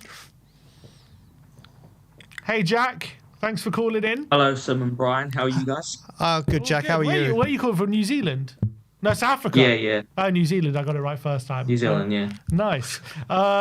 Thanks for calling in, mate. Yeah. What time is it there? It is 10 o'clock in the morning. 10 o'clock in the morning. So you had to wake up early to watch the game. You look a bit Yeah, tired. game was at driving home? 6:45. Oh. 6:45. Early the start. morning, Was it so- worth it? Was it worth it? Yeah, I think so. We got the win, but tough game next round against Newcastle. Are we the favourites? Don't know. Newcastle at the top of England is a very, very hard game. But I think we can go and do something. I think Frank's got the tactics to do it. But yeah, let's hope that we can win. We've got a really tough run of games when that Newcastle game is around. We got Everton away, then we got Newcastle away in the cup, then Chelsea at home. If you're Frank, do you go full strength away at Newcastle and then maybe have to rest players in one of the league games? or what? How do you think he? What's the game before manages, Monaco in the Champions League. How do you think he manages that week? Well, that like completely depends on how important the game is. Like if we have like Arsenal in the Premier League, I'm and then a saying few we days know later we know Newcastle. we've got Chelsea at home. Oh after. God, okay. And I before think that is you Everton play- away. Yeah. So it kind of depends because you want to play a first choice team against Chelsea, but you want the Carabao Cup's a must-win game. That's the annoying thing. Is like, yeah, we might not be if we ended up playing against Grimsby or who are the other teams like Cardiff or Swansea or something like that. You know, they're it's still a must-win game. Like it's not you lose, we go again. It's a must-win game. So I don't know. I mean, you could end up playing like a first choice team against Chelsea and then rotate the squad for Newcastle, but you could play some players against Chelsea and some players against Newcastle, but it's hard because that's when a squad comes in. Like It's up having to you. players If to rotate. you only had Romero and Van der Ven for one of those games, which one are you playing them in? That's hard, man. Probably since Newcastle don't have Isak anymore, probably the Chelsea game. I reckon like Danso is a very good defender. Danso's a very good defender. I mean, we don't really have another centre back though. Like Polini was playing centre back today. How do you think he got on? Polini is very good. He was very good today. I think he's one of the best signings we've made in a long time because he's not a player that's going to score or assist. He's a player that's going to control the midfield. He's a player that's going to protect the back line. Like that's a player we needed for so long. And you look at like the likes of who Spurs had, like Basuma, who was brilliant under the first 10 games under Ange, and then he just never been the same. And we've always needed that player who can just protect the back line. That's what Polini does. And you got Polini playing there. Obviously, you got Bergvall, or you got Bentancur, you got Sarr. We've got a lot of option there, and hopefully that comes into play and we don't get a severe injury crisis again. Because if we do, I mean, you're forcing players to play every game in the Champions League and Premier League, and they're all so important. I'll tell you what it does show with Paulinho as well. Other clubs, as well as Tottenham, we've had a tendency not to go for players that are 30 years old or thereabouts. He's come in and he's just been absolute. When he's such a specific player to do such a specific job, I don't think we could have got better than him. To come in and do what he does, I don't think there's Especially on the budget, probably. Yeah, but just to get spending big money. Yeah, but just to get him in on loan, the tackles that you've seen it in the small sample size we've had of him, that guy and tackling, I still don't think there's many people like him even with a budget. He's been, like Jack said, I think he's one of the most important signings our club's made in recent years because he's had to come in and do that job, and now he's just shown he can do it in defence. It's brilliant.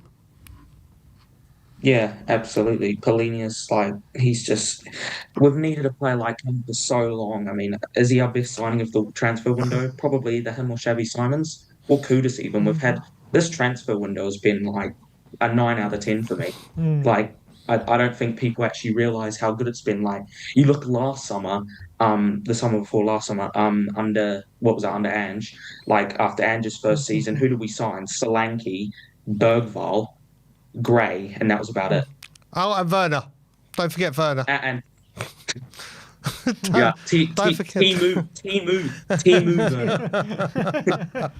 But Yeah. I don't think Spurs fans, I think, are now starting to realise that how good our transfer window has actually been. Like Xavi Simons is unbelievable. Like Polini is so good. Kudus is amazing. I mean, I've got some young good talent in there. Like we've signed, obviously the summer before last, after Ange's first season, we signed a lot of young talent, but we needed players that are going to go into the starting 11 that are going to make a difference. And we've got players for the future, but we also do have a lot of starting talent. We obviously, like I said, we signed Polini, Xavi Simons, Kudus. We've got so much talent there, and it's just hopefully we can use that talent in the right way. Correct. All right, Jack, appreciate you calling in, mate. Thanks for giving us your time and waking up early. I hope it was worth it.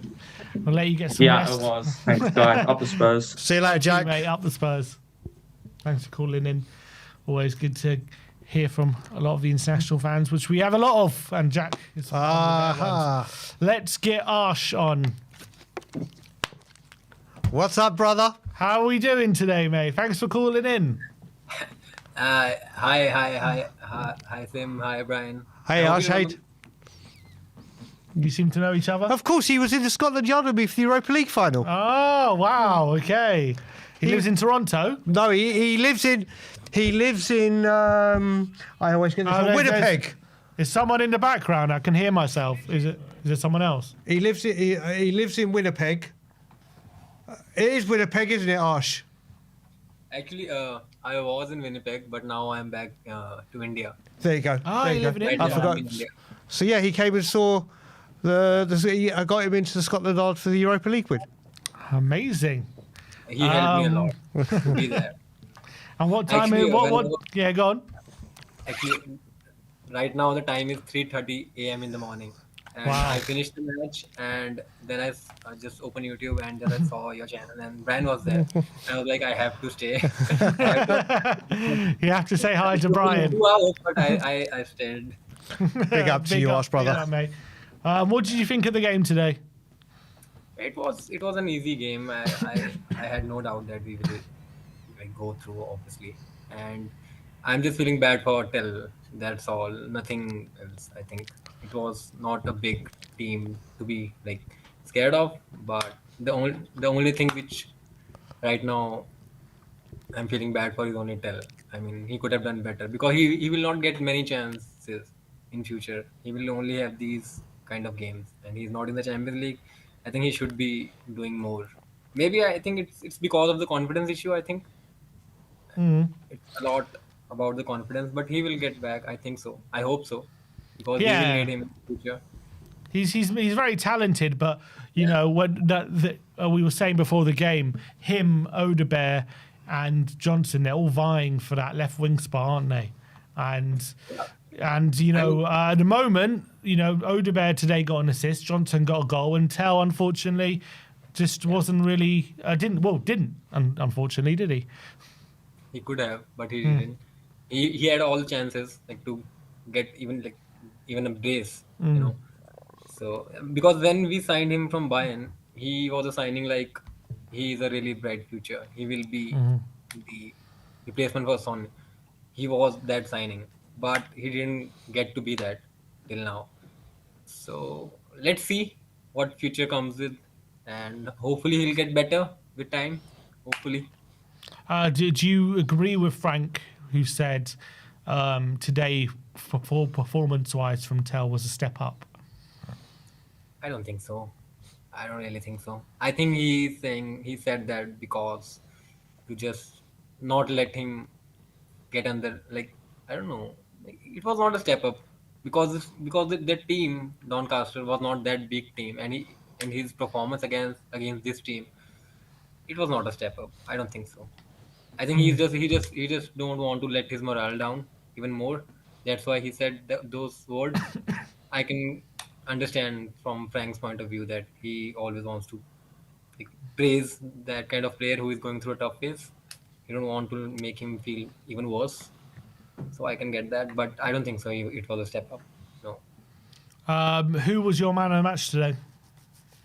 I think Dan. So as Brian said, I love Dan. So I think if it was not Spurs, he could be starting for any other team. I mean, other than top 4 or top 5, he can be a starter anywhere. I think. Yeah, so. you think so? You'd rate him that highly? Yeah, I think so. I think other than top 4, the rest of the 15 or 16 teams, he can be a starter. Yeah, I'd agree.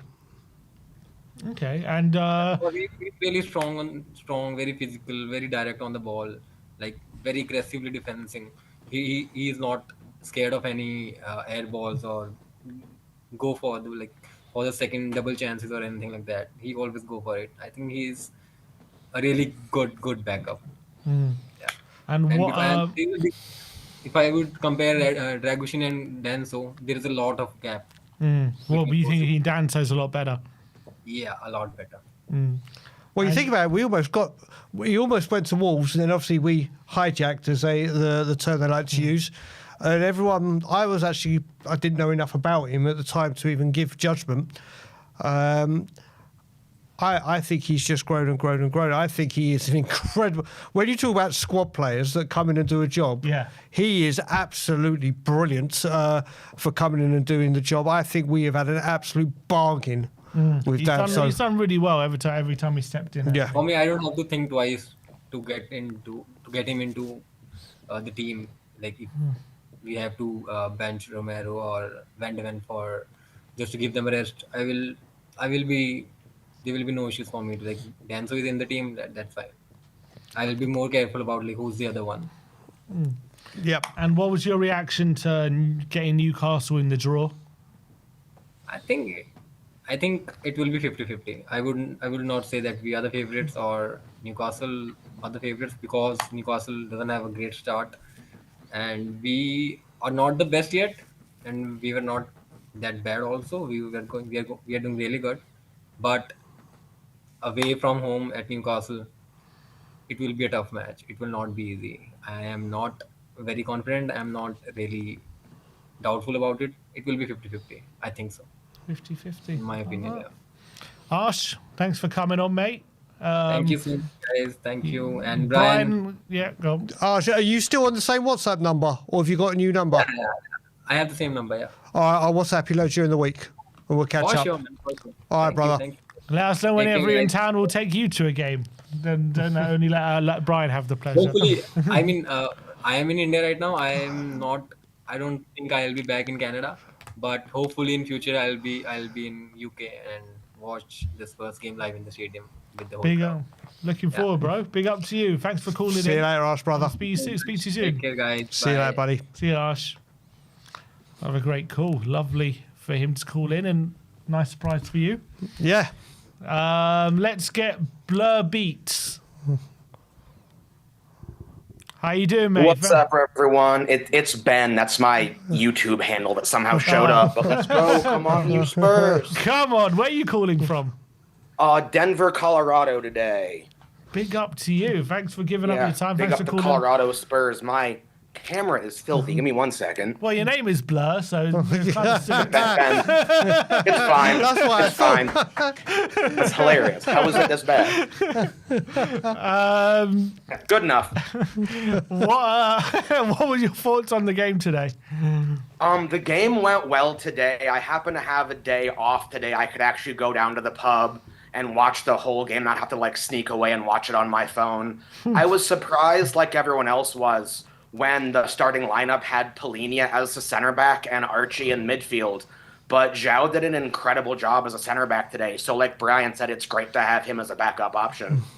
Yeah. Do you think Paulinia centre back? Do you think we're going to see him a bit more there? Maybe as a backup in some of these games? Maybe not in like the league games, but if we do have like the Carabao games and now Champions League coming, depending on what the squad looks like when the FA Cup comes, if Dragusin is back, if like the January transfer window brings in the center back, or if not, if we could focus on like the left wing, if we have Polinia as a backup center back now, it kind of changes like what we might be looking for squad strength. Who impressed you? Who's maybe your man of the match today? I think Lucas did well when he came on. I like seeing Bergvall. I want him to be more in the 10 because I feel like he is someone that could go between playing the 8 and working as like a backup 10 if we need to. I think Spence did well while he was on the pitch. There was a couple mistakes he had, but then he made up for them immediately.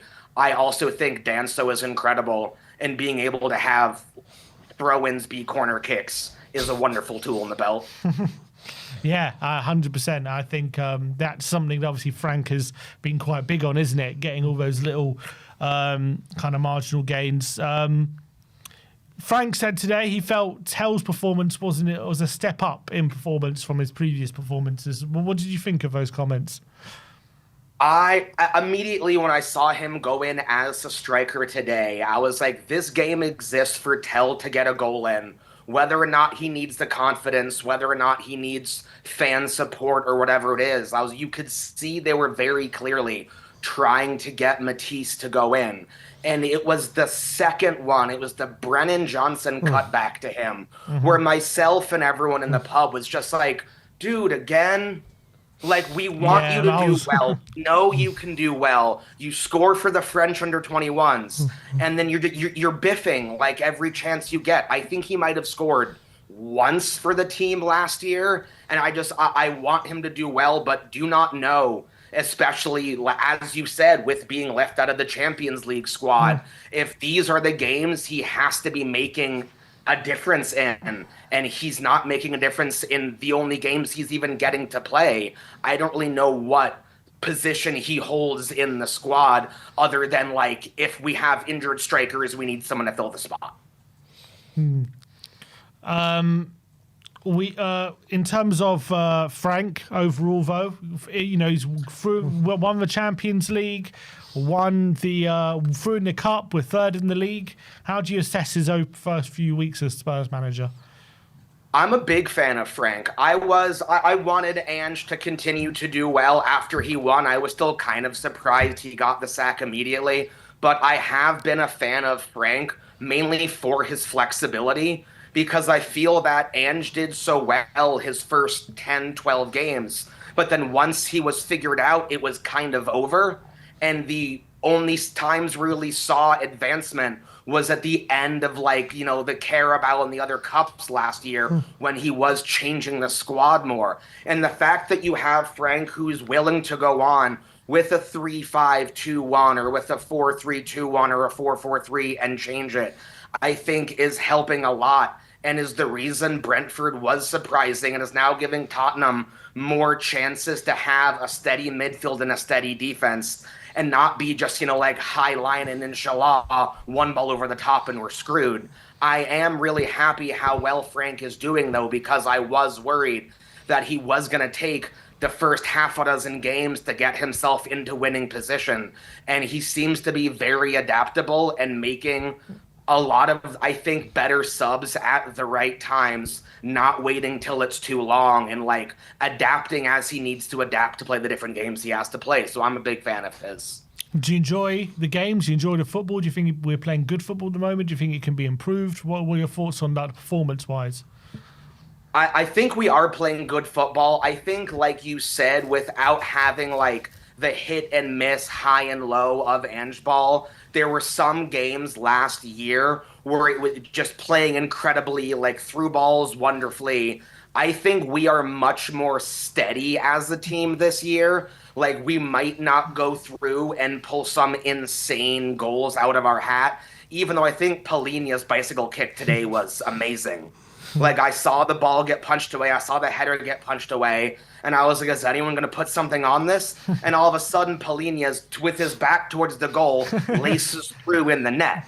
And I was like, oh, okay, you want to put me at center back? I'm going to score bicycle kicks. So true. Like, that isn't exactly what you think's going to happen, but I think that was really exciting. I think that I wanted the Lucas goal to go in because of Williams Barnett's, because of Luca's involvement in it. 5 minutes on the pitch, he's going to create a goal pretty much. I am very happy that Brennan got the goal at the end. That wasn't your, like, standard run at the minute, back post tap in. Like, that was a solid, that was a 1/3 of the pitch by yourself, go right, attempt to chip the keeper, even though he got a hand on it, it still went in, which was reminiscent of the Coventry goal in the same third round last year. Yeah. We know this was a much more comfortable game than that, but I think the game went well. I think the game, in combination with the comeback against Brighton and the 3-0 against West Ham, like, I think we're playing very well currently. Agreed. Next round, we got Newcastle. How, first of all, do you think we were favourites for that tie? I don't know. If it was at home, I'd feel much better. I don't like going to St. James's Park. We generally, it's like the bridge. Like, there is history where, like, we're not going to go away to the Stamford Bridge and do well. We're not going to go away to Newcastle. Like, we're not, generally not games we do well in away. when we had the draw, literally you were like, if we get a game like Newcastle away, it could go well, could go poorly. 10 minutes later, the draw is we're going to get Newcastle away. That's not necessarily one of the games I had wanted. I would have taken a harder team at home versus like some game, like, you know, like a Grimsby game we're not going to prepare for, and then we get Man United. Like, I'm not trying to have that happen. It's just the history of being at St. James's Park is not good. Like, we drew City as the fourth round last year, but that was away at City, and that's a game we're usually going to do well at. But at St. James's Park, I'm not sure how this is going to go. I think we go like, I'm not sure what the extra time is, or straight to pens, Straight to or whatever penalties. this year. Straight to pens. So, you know, like, we'll see how that goes. But being at St. James's Park is definitely not the draw you'd hope for. But Newcastle is not doing as well as they were this year as they were last year. And unless they can be back in form in a month and we can lose form in a month, I feel like we might actually have a better chance of taking a result away from St. James's Park, because we hadn't had a result at the Amex in a year and a half or two when we got a tie there. So... And we got Chelsea at home straight after that game against Newcastle. Yeah, So yeah, it's going from St. James's. What game do we prioritise, do you think? I think that because the Carabao Cup is you're out, that if I had to choose which team I'm going to put that's going to have a greater chance of winning, I'd probably send them up to Newcastle and keep, you know, like a team for the bridge that's not going to get like washed off the pitch. But, like, you can lose the Chelsea game and you're not out of a cup. Fair. All right, Ben. Great call, mate. Thanks for giving your time. Yeah. Really, really good. Do call in again. Appreciate your time. And we'll see you soon. Take care, I'll Ben. make sure to do so. Come on, you Spurs. Come on, you Spurs. Big up to you, Ben. Thanks for calling in. Great call. It was. Nice to hear from Ben. Let's bring on Kent. How you doing, mate? Hi, Thanks Ken. for calling in. I'm doing great. How are you? Where are you calling from? Norway. From Norway, not from Kent then. From Norway. Lovely. Tell me what you thought of the game today. Well, first half was okay. The second half made me nervous. That's what Frank That said. was- Yeah. I mean, it's like two different games. I don't understand what happened. We had confidence and the energy in the first half, and the second half, it's like we just lost control. I mean, Doncaster was all over us. Yeah, it was a weird one, wasn't it? I think we got very sloppy in that second half. What do you think changed? Do you think maybe we thought the game was won? Maybe. I think it's a mental thing, because it looked like the players were very stressed and settled. They weren't able to control the game. Doncaster went all in, because for them it's the only thing they can do is go 100%. It's they have nothing to lose, and that unsettled a lot of our players. Was what I saw. Well, we got the job done in the end, didn't we? I mean, that's the most important thing. We're through to the next round. We got 3 goals and did the job. But from what I saw, we have to improve a lot for the next game. How do you, in terms of what you're seeing from Frank overall and our team since the start of the season, is that your overall feeling, like getting the job done but need a lot of improvement? Yeah, I mean, it's been a massive improvement. I mean, the difference between Frank and Ange is huge. I mean, Frank is a much more skilled manager than Ange is, and he's a skilled coach, and he's still trying to figure out how to work his team, which players he can use. So it's a project, it's a process, and I think he learned a lot today on which players he can count on and which players he cannot count on. Yeah, you think so? Who do you think he can't count on? Tell. That's a lot of people. Frank today said in his press conference that Tell's performance was a step up today from previous performances. I think that's him being a little reversed psychology. To give Tell that because what I saw, I know a lot of people say that Tell lacks skills, But I think for Tell, it's a mental thing. And I think Frank sees that. He sees that Tell is struggling mentally to be present in the game.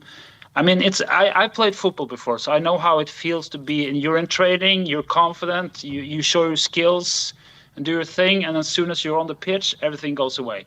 And I think that's the problem with Tell is that, I mean, those misses when he should have scored.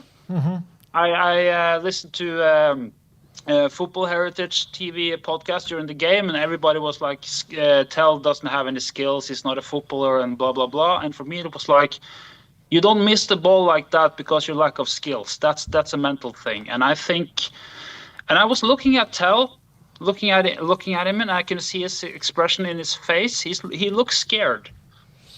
Like he's intimidated by being on the pitch. Kenny, I was just about to say, I actually think some of the stuff he did defensively or bringing the ball out and hold-up play was actually good. But unfortunately, as a striker... Yeah, exactly. It's that finishing product or that final decision, isn't it, Ken? Yeah, I mean, it's a mental thing. I mean, those misses when it doesn't hit the ball... I mean, that's not a skill issue. If it was a skill issue, he would never be a professional player. I mean, I played football. I would have scored that goal. So that's a mental thing, and I can see it in his face. He's frustrated. He just doesn't find his comfort zone. Like his confidence is completely gone. Agreed. So do you think Frank can get the best out of him?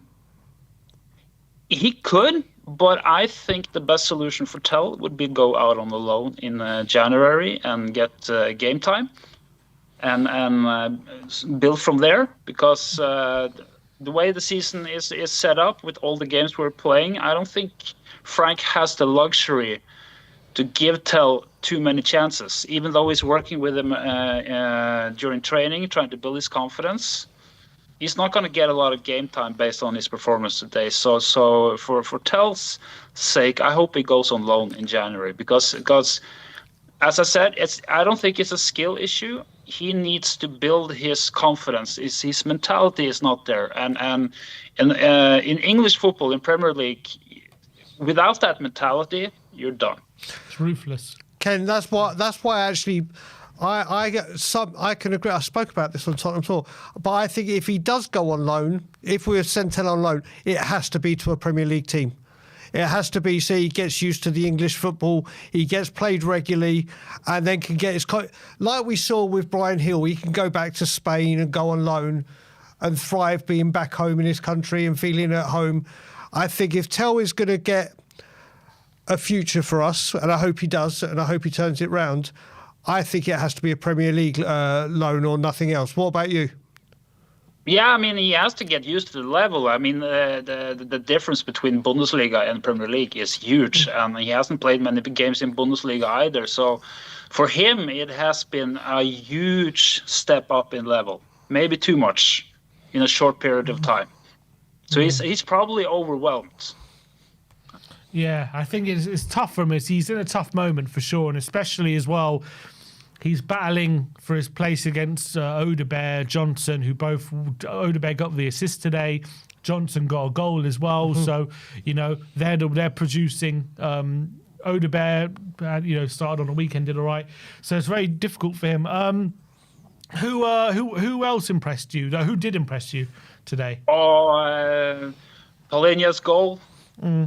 I jumped up when he did that kick. I never expected that. I mean, he's a defensive player. He's not a technical player, and doing that bicycle kick, I was like, "Whoa, what happened?" Him, and I was impressed with Kinski. Kinski. Yeah, I like Kinski. I think he's a much better goalkeeper than Vicario. Yeah, there's something about Kinski, about his confidence, his how to describe it. When he gets the ball, he knows what to do like in an instant, in a second. And when something happens, he's right there. Vicario is more like a nervous keeper compared to Kinski. Kinski has the confidence. Interesting. So you think Kinski should be our number one?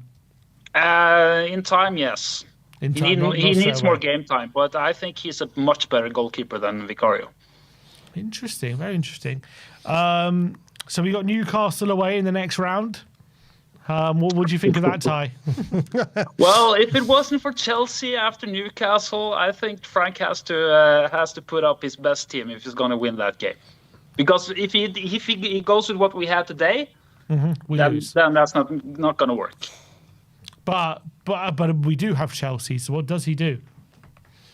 He prioritizes Chelsea. I think Chelsea. So you think he'll have to sacrifice the Newcastle game? And that's what I would have done. I mean, the league is so much more important than the Carabao Cup, and it's about the draws. You have to kind of like think if it's a Carabao Cup or the FA Cup. It's the same with the Champions League. You kind of have to look at the games. Okay, here are the teams. If you have a lot of good teams coming up in a short period of time, you kind of have to pick which game is more important. You can't go full in on all of them. And Chelsea game is a league game. It's home, right? Chelsea at home, yeah. Yeah, I mean it's a rival. It's so much more important than Carabao. So I hope that he prioritizes that. But it depends on injuries and form and so on. So we'll have to see. But the problem with Frank is he doesn't have a lot of options. What he put out today, half that team today is not good enough to play for the first team. So. He kind of. I think he has to rotate and rest players and be ready for that Chelsea game, because if he plays the bench during the Chelsea game, we're gonna get smashed. So. Well, you think a lot of the players? Who do you think's not good enough for the first team who played today? Let's see. Tell, I don't think he's good enough. I think Odegaard is not good enough. I think Richarlison is never good enough, in my opinion.